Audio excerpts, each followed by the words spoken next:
നിങ്ങളെന്താ തുറച്ചു നോക്കുന്നത്? എന്നെ ആദ്യമായിട്ട് കാണുവാണോ? പക്ഷേ നിഖിലിനെ ഇവിടെ ഞാൻ ഒട്ടും പ്രതീക്ഷിച്ചില്ല. അതും ഇങ്ങനൊരു സിറ്റുവേഷനിൽ. അതുകൊണ്ട് എന്നെ ഉപദേശിക്കാൻ തോന്നുന്നുണ്ടോ? ഉപദേശിച്ച് നന്നാക്കി കളയാന്ന് വിചാരിക്കുന്നുണ്ടോ? അതിന് ഞാനൊന്നും പറഞ്ഞില്ലല്ലോ നിഖിലിനോട്. ഒന്നും പറയണമെന്നില്ല. അതിനുള്ള അവകാശം ഞാൻ നിങ്ങൾക്ക് തന്നിട്ടില്ല, തരാൻ ഉദ്ദേശിക്കുന്നുമില്ല. ഓക്കെ, ഒരു കാര്യം മാത്രം ആലോചിച്ചു നോക്ക്. ഇതുപോലൊരു സാഹചര്യത്തിൽ മകനെ കാണുന്നു സങ്കല്പിച്ചു നോക്ക്. മീര സഹിക്കോ അത്? അല്ലെങ്കിൽ മുത്തശ്ശൻ സഹിക്കോ? അധികം ഇമാജിനേഷൻ ഒന്നും വേണ്ട. അമ്മയും മുത്തശ്ശനും കണ്ട് ടെൻഷൻ അടിക്കുന്നോർത്ത് നിങ്ങൾ ടെൻഷൻ അടിക്കണ്ട.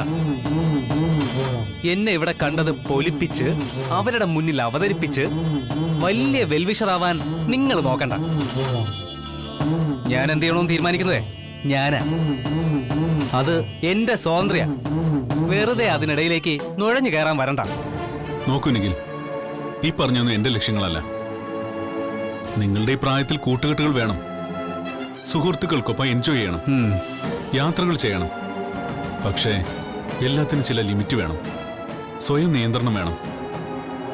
നമ്മൾ ആരാണ്, വീട്ടിൽ ആരൊക്കെയാണ് നമ്മളെ കാത്തിരിക്കുന്നത്, അവർക്ക് നമ്മളെക്കുറിച്ചുള്ള സ്വപ്നങ്ങൾ. അയ്യോ, എന്റെ വീട്ടുകാരുടെ സ്വപ്നങ്ങൾ താങ്കൾ കയറി കാണണ്ട. മനസ്സിലായി കാണുമല്ലോ അല്ലേ?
നിങ്ങളെന്താ തുറച്ചു നോക്കുന്നത്? എന്നെ ആദ്യമായിട്ട് കാണുവാണോ? അതുകൊണ്ട് എന്നെ ഉപദേശിക്കാൻ തോന്നുന്നുണ്ടോ? ഉപദേശിച്ച് നന്നാക്കി കളയാന്ന് വിചാരിക്കുന്നുണ്ടോ?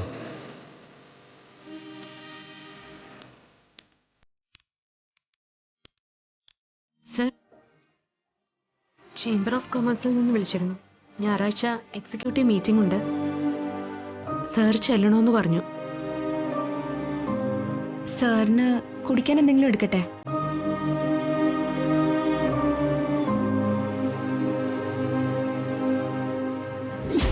അധികം ഇമാജിനേഷൻ ഒന്നും വേണ്ട. അമ്മയും മുത്തശ്ശനും കണ്ട് ടെൻഷൻ അടിക്കുന്നോർത്ത് നിങ്ങൾ ടെൻഷൻ അടിക്കണ്ട.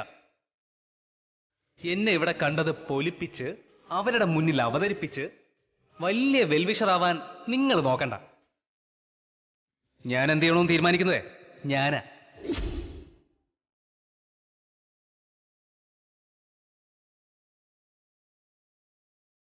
നിഖിലിന്റെ പോക്ക് ശരിയല്ല. It's danger. ഞാനെന്തിനാ അതോർത്ത് ടെൻഷൻ അടിക്കണം? എന്റെ ആരാണ് അയാൾ? ആരുമല്ലേ. യെസ്, മീരയ്ക്കൊരു മുന്നറിയിപ്പ് കൊടുക്കണം മകന്റെ കാര്യത്തിൽ. അതെന്റെ കടമയാണ്. അല്ലെങ്കിൽ മീരയോട് ഞാൻ കാണിക്കുന്ന വഞ്ചനയാവും. സർ, ടീ എടുക്കട്ടെ? നിന്നോട് ഞാൻ ടീ കൊണ്ടുവരാൻ പറഞ്ഞോ?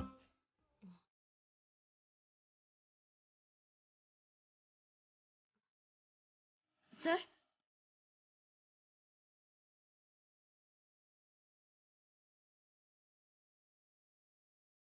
സർ,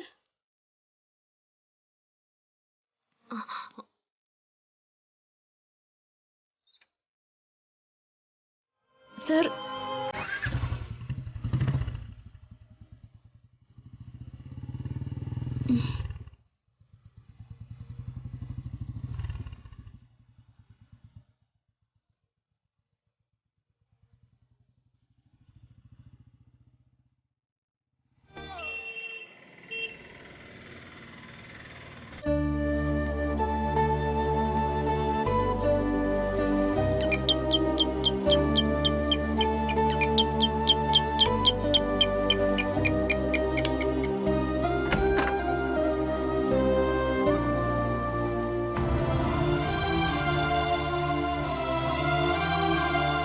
അകത്തേക്ക് വരാമോ? അകത്തേക്ക് വരാനല്ലെങ്കിൽ പിന്നെ ഇതിനാ ബെല്ലടിച്ചത്. ആ കേറി വാ.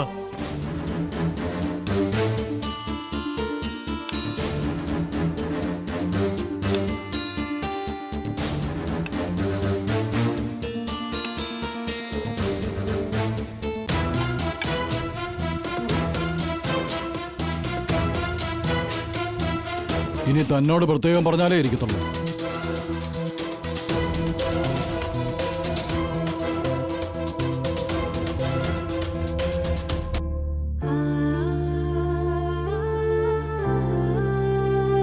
അടുത്തെവിടെയെങ്കിലും വന്ന വഴിക്ക് ഇങ്ങോട്ട് കയറിയതായിരിക്കും.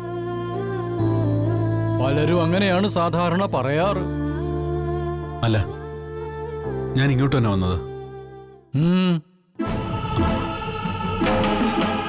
കഴിഞ്ഞ ദിവസം ഡിന്നറിന് വന്നപ്പോ എൻ്റെ ഒരു ക്രെഡിറ്റ് കാർഡ് ഇവിടെ മിസ്സായോ എന്നൊരു സംശയം. ഇവിടെയാണോ നഷ്ടപ്പെട്ടതെന്ന് നോക്കാന്ന് വിചാരിച്ചു. ആ സെക്രട്ടറി പെണ്ണ് വീടിന്റെ ചാവി മറന്നു വെച്ചു. നിങ്ങളിപ്പോ ക്രെഡിറ്റ് കാർഡ് മറന്നെന്ന് പറയുന്നു. അതെന്താ ഇവിടെ വരുമ്പം മാത്രം നിങ്ങൾക്കൊക്കെ ഒരു മറവി? ഇവിടെ തന്നെയാണോന്ന് അറിഞ്ഞൂടാ. ഞാൻ ഒരു സംശയം പറഞ്ഞതാ. ഇവിടെയില്ല. ഞാനിന്ന് ഹോളർ റൂമെല്ലാം അടിച്ചുവാരി വൃത്തിയാക്കുന്നുണ്ട്. താഴെ എങ്ങാനും വീണിരുന്നെങ്കിൽ ഞാൻ എന്തായാലും കണ്ടേനല്ലോ. ഓക്കെ, ഞാൻ മറ്റെവിടെങ്കിലും അന്വേഷിച്ചോളാം. ഈ സമയത്ത് കുടിക്കാനൊന്നും വേണ്ടായിരിക്കുമല്ലോ. ഞാൻ എന്തെങ്കിലും എടുക്കാം. വേണ്ട, താങ്ക്സ്.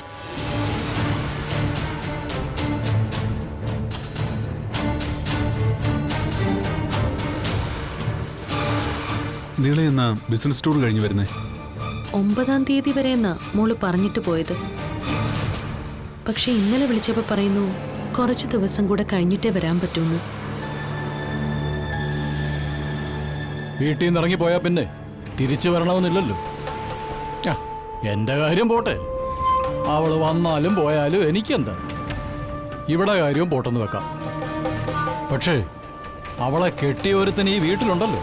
കല്യാണം കഴിഞ്ഞിട്ടേ 12 കൊല്ലമൊന്നും ആയിട്ടില്ല. പുതുമോടി പോലും മാറിയിട്ടില്ല.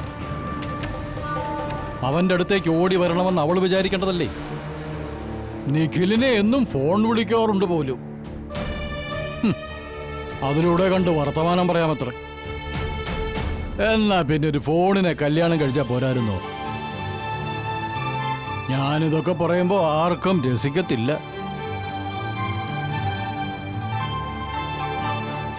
അത് പറഞ്ഞപ്പോഴാ ഓർത്തത്. നിഖിൽ ഇവിടില്ലേ? അവൻ ഇവിടെ ഇരുന്നാ മതിയോ? ജോലിക്ക് പോകണ്ടേ? വല്ല ഹോട്ടലോ ചായപ്പീടിയോ നടത്തുകയായിരുന്നെങ്കിൽ വെറുതെ വണ്ടി എടുത്ത് കറങ്ങി നടക്കാമായിരുന്നു.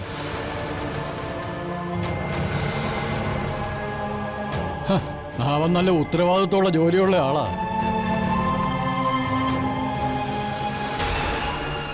നിഖിലിന് നല്ല ഫ്രണ്ട്സ് ഒക്കെ ഉണ്ടോ? അവന് കുറെ കൂട്ടുകാരുണ്ട്. എല്ലാം നല്ല പിള്ളേര്. കമ്പനി കൂടലോ കറക്കവോ ഒന്നുമില്ല. എന്തായാലും ഇവിടം വരെ വന്നതല്ലേ, ഞാൻ കുടിക്കാൻ എന്തെങ്കിലും എടുക്കാം. വേണമെന്നില്ല. സാരമില്ല, ഞാൻ എടുക്കാം.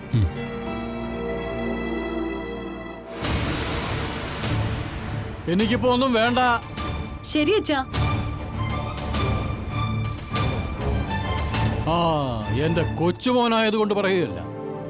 മങ്കൊമ്പിൽ കുടുംബത്തിന്റെ ഡീസൻസി വിട്ട് ഒരു പെരുമാറ്റവും നിഖിലിന്റെ ഭാഗത്തൊന്നും ഉണ്ടാവില്ല. സൽസ്വഭാവിയായ എന്റെ കൊച്ചുമോൻ സിഗരറ്റ് വലിക്കില്ല, മദ്യം കഴിക്കില്ല, എന്തിന് ബിയർ പോലും കുടിക്കില്ല.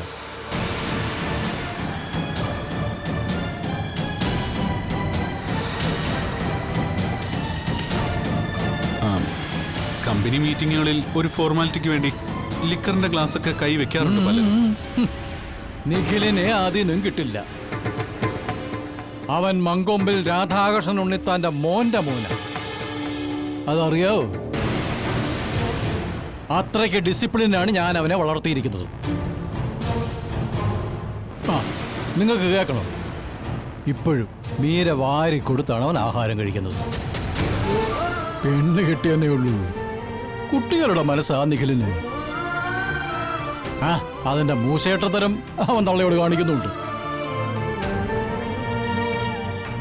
ഇനിയിപ്പോ നിഖിലിനെ കുറിച്ച് അറിയാത്തതെന്തെങ്കിലും മീര കേട്ടെന്നിരിക്കട്ടെ, അവള് തകർന്നു പോവും. നിഖിലായിട്ട് ചെയ്യണമെന്നൊന്നുമില്ല. കള്ള് കമ്പനിക്കാരായ വല്ല പാർട്ടിയുടെയും കൂടെ നിഖില് കൂടിയെന്നറിഞ്ഞാ മതി. സഹിക്കില്ല മീരയ്ക്ക്. അത്രയ്ക്ക് ജീവനാ അവക്ക് മോനെ. ഞാനിപ്പോ വന്നത് എന്തിനാണെന്ന് മീരയോട് സൂചിപ്പിക്കാൻ പോലും പറ്റില്ലല്ലോ.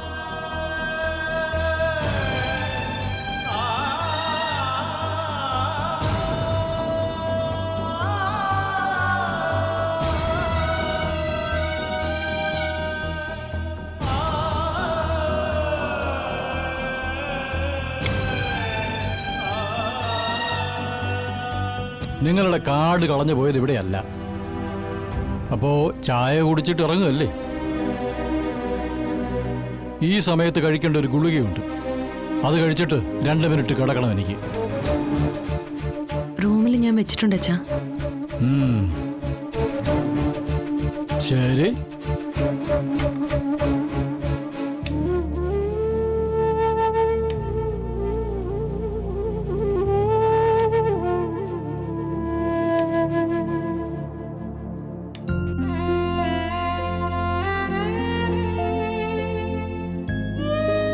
കുടിക്കൂ, കുടിക്കാനല്ലേ കൊണ്ടുവന്നത്?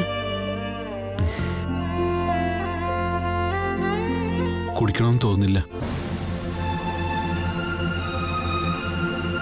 ക്രെഡിറ്റ് കാർഡ് കാണാനില്ലെന്ന് പറഞ്ഞത് നേരാണോ? അതെന്താ അങ്ങനെ ചോദിച്ചത്? കള്ളമാണ് ഞാൻ പറഞ്ഞെന്ന് തോന്നിയോ? മറ്റെന്തോ വിഷമം മനസ്സിനെ അലട്ടുന്നുണ്ടെന്ന് എനിക്ക് തോന്നി. എന്റെ തോന്നല് ശരിയാണോ?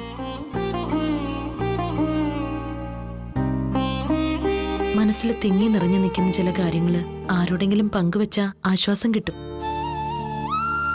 അല്ലെങ്കിൽ അത് പെയ്യാത്ത കാർമേഘം പോലെ വീർപ്പുമുട്ടലുണ്ടാക്കും.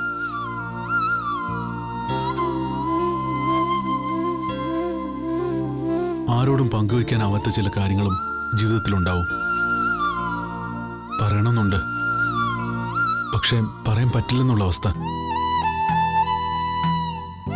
ശരിക്കും നിസ്സഹായതയാണ്. പതിവില്ലാതെ നിഖിലിന്റെ കാര്യങ്ങളും അച്ഛനോട് ചോദിക്കുന്നത് കേട്ടു. എന്തിനാ അവനെ അന്വേഷിച്ചത്? ഏയ്, ചോദിച്ചെന്നേ ഉള്ളൂ. കഴിഞ്ഞ ദിവസം വന്നപ്പോഴും കണ്ടില്ലല്ലോ. എന്റെ ലോകം നിഖിലാണ്. അവനെ ചുറ്റിപ്പറ്റിയാണ് എന്റെ സ്വപ്നങ്ങളെല്ലാം. മോൻ ഇഷ്ടപ്പെടില്ല എന്ന് എനിക്ക് തോന്നിയതെന്തും ഞാൻ എന്റെ ജീവിതത്തിൽ നിന്ന് ഒഴിവാക്കിയിട്ടുണ്ട്. ഇനിയായാലും അവൻ അപ്രിയമായതിന് എനിക്ക് മാറ്റി നിർത്തിയേ പറ്റൂ. അത് എന്തായാലും.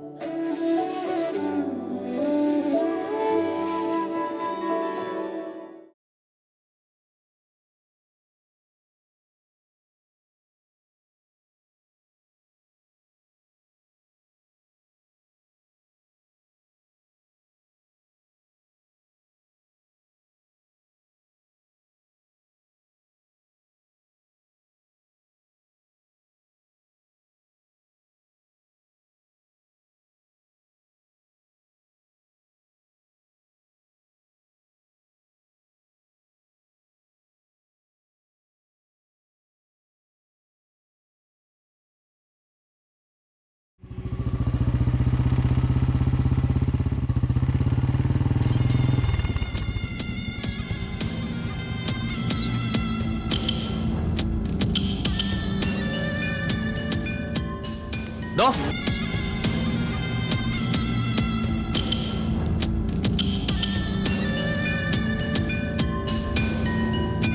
ഇവിടെ പ്രതീക്ഷിച്ചു ഞാൻ. ന്യൂസ് ചൂടാറാതെ അമ്മയ്ക്ക് വിളമ്പി കൊടുത്തോ? പാർക്കിൽ വെച്ച് എന്നെ കണ്ട കാര്യം പൊടിപ്പും തൊങ്ങലും വെച്ച് എന്റെ അമ്മയ്ക്ക് വിളമ്പി കൊടുത്തോന്ന്. നിഖിൽ, എന്റെ വീട്ടിൽ വരാൻ ഒരവസരം വീണ് കിട്ടിയതാണല്ലോ, അത് കൃത്യമായി പ്രയോജനപ്പെടുത്താൻ പുറപ്പെട്ടു വന്നിരിക്കുന്നു. നിഖിൽ എന്നെ തെറ്റിദ്ധരിച്ചിരിക്കുക. എന്റെ ധാരണ ശരിയോ തെറ്റോന്ന് ഞാൻ നോക്കിക്കോളാം. പക്ഷെ നിങ്ങളുടെ കണക്കുകൂട്ടലുകളൊന്നും നടക്കാൻ പോകുന്നില്ല.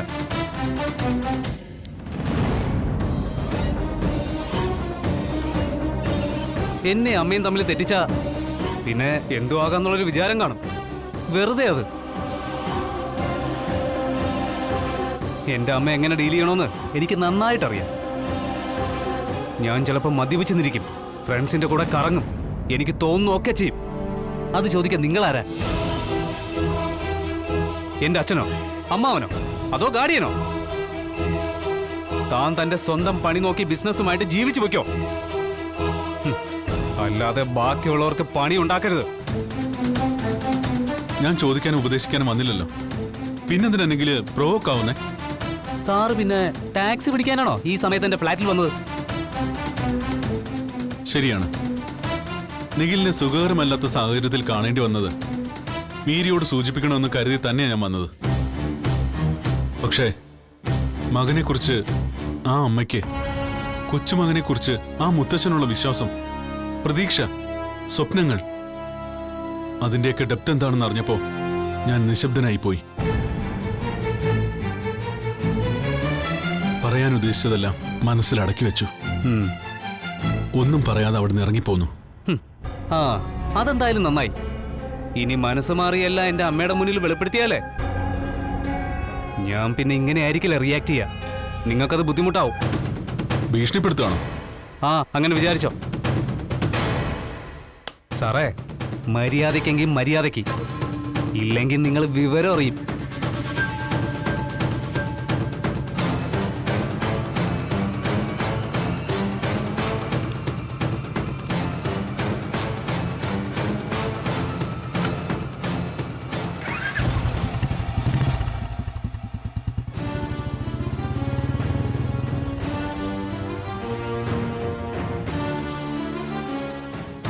വാ, വാ, വാ, വാ.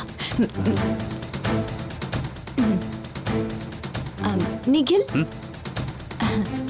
ഞങ്ങള് കണ്ടു. പക്ഷേ എല്ലാം കൂടെ ശരിക്ക് കേൾക്കാൻ പറ്റിയില്ല.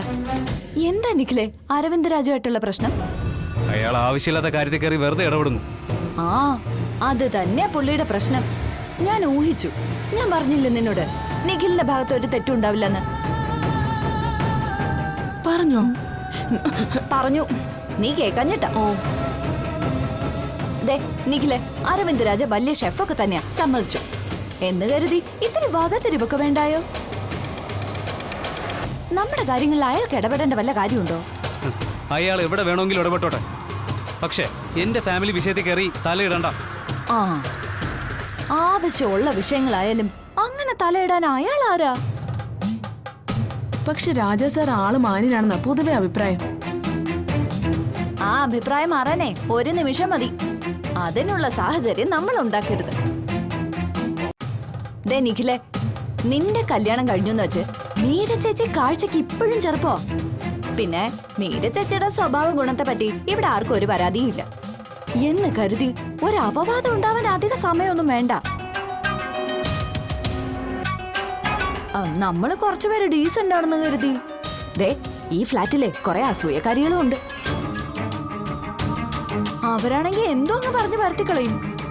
അതിനുള്ള ചാൻസ് നമ്മളായിട്ട് ഉണ്ടാക്കണോ? അതുകൊണ്ട് നിഖിലെ, നീ അരവിന്ദ് രാജ പിടിച്ചു നിർത്തി കാര്യം പറഞ്ഞത് എന്തുകൊണ്ട് നന്നായി. ചോദിക്കാനും പറയാനും ആണുങ്ങളില്ലെന്ന് തോന്നിക്കാണും പുള്ളിക്ക്. അതാ ഇങ്ങനെ കയറി ഇറങ്ങി നടക്കാൻ ധൈര്യം കാണിക്കുന്നത്. ആണുങ്ങളില്ലെന്നാണ് അയാളുടെ തോന്നലെങ്കിലേ ആ തോന്നൽ ഞാൻ മാറ്റി കൊടുക്കുന്നുണ്ട്. അയ്യോ, അതെ, എന്ന് കരുതിയിട്ട് ദേഹോപദ്രവത്തിനൊന്നും നിൽക്കരുത് കേട്ടോ. ഇന്നത്തെ വാണിംഗ് കൊണ്ട് പുള്ളി അങ്ങ് മാറിക്കോളും. എന്നാ നിഖില് ചെല്ല്.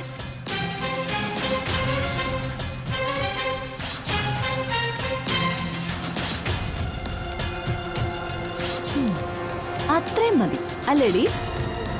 അതോ കുറച്ചുകൂടെ ഡോസ് കൂട്ടണമായിരുന്നോ? ആ, നീ എന്താ ഇങ്ങനെ നോക്കുന്നേ? മനസ്സിലായി എനിക്ക്.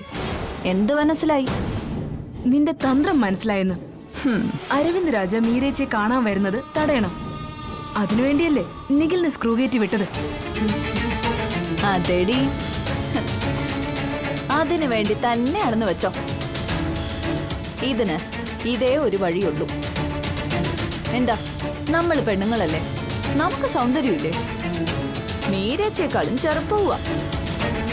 എന്നിട്ടും അരവിന്ദ് രാജ മീരേച്ചയ്ക്ക് ചുറ്റും ഇങ്ങനെ പാറി പറന്ന് നടക്കുക. അരവിന്ദ് രാജയെ മീര ആകർഷിച്ചു നിർത്തിയിരിക്കുവെന്ന് നിഖിലിനോട് പറയാൻ പറ്റുമോ? എത്രയൊക്കെയായാലും ഒരു മകനല്ലേ. അതുകൊണ്ടാ ഇങ്ങനെ സംസാരിച്ചത്. അവരുടെ ഫ്ലാറ്റിലേക്കുള്ള സ്ഥിര സന്ദർശനം ഇതോടങ്ങ് നിൽക്കണം. അതെന്റെ ഒരു വാശിയാ.